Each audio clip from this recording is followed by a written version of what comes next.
Hello everyone, আসসালামু আলাইকুম। Corners cooking হাটে আপনাদের স্বাগতম। কেমন আছেন সবাই? আজকে আপনাদের সঙ্গে শেয়ার করব আমি বাসায় কিভাবে সিম্পল ওয়েতে রুটি তৈরি করি। যারা খুব ভালো রুটি তৈরি করতে পারেন না তারা এটা দেখে অবশ্যই শিখে নেবেন। শুরুতে আমি চুলায় পানি ফুটতে দিয়েছি। তো ফুটন্ত পানিতে আমি আটাটা সিদ্ধ করে নিব। এই পানির মধ্যে আমি কয়েক ফোঁটা তেল, সামান্য চিনি, পরিমাণ মতো লবণ দিয়ে দিয়েছি। পানিটা ফুটে গেলে এর মধ্যে আটা দিয়ে নেড়েচেড়ে 1 মিনিটের মতো ঢেকে রাখবো। এখানে চিনি ব্যবহার করেছি কারণ সামান্য মিষ্টি হলে রুটিটা খেতে আমার কাছে বেশ ভালোই লাগে। আটা সিদ্ধ করার সময় আপনাদের দেখাতে পারিনি। আটাটা সিদ্ধ করে নিয়ে আমি নামিয়ে নিয়েছি এবং এটাকে ভালো করে মথে নিয়েছি। আর এই যে দেখেন, লেচি কেটে নিয়েছি। যে কয়টা রুটি তৈরি করব সে কয়টা লেচি কেটে নিয়েছি। এবার আমি পিঁড়িতে সামান্য পরিমাণ আটা ছড়িয়ে নিয়ে একটা লেচি নিয়ে বেলে নিব। এই তো আমি বেলে নিলাম।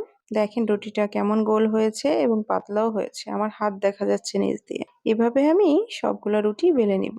একটা রুটির উপর একটু আটা ছড়িয়ে দিয়ে আর একটা রুটি রেখে দিব। তাহলে একটার গায়ে একটা লেগে যাবে না।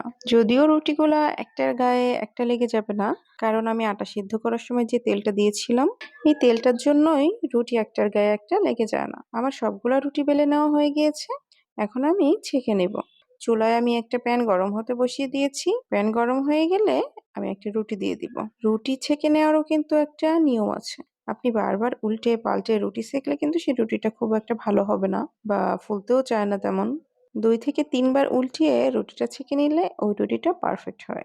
আমার চুলার হিটটা মিডিয়ামে আছে। আমি খুব বেশি বাড়িয়ে দিব না। তো এখানে একটা রুটি দিয়ে দিলাম। এই পাশটা হালকা ছেঁকা হয়ে গেলে আমি উল্টে দিব। এভাবে 2-1 বার উল্টে নিয়ে চারপাশ থেকে চেপে নিলে দেখবেন রুটি ফুলতে শুরু করেছে।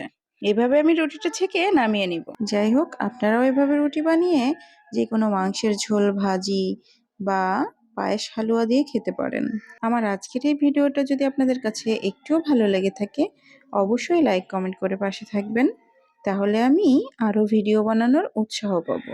আজকের মতো বিদায় নিচ্ছি। সবাই ভালো থাকবেন, সুস্থ থাকবেন আর কর্নার্স কুকিং হাটের সঙ্গেই থাকবেন। আল্লাহ হাফেজ।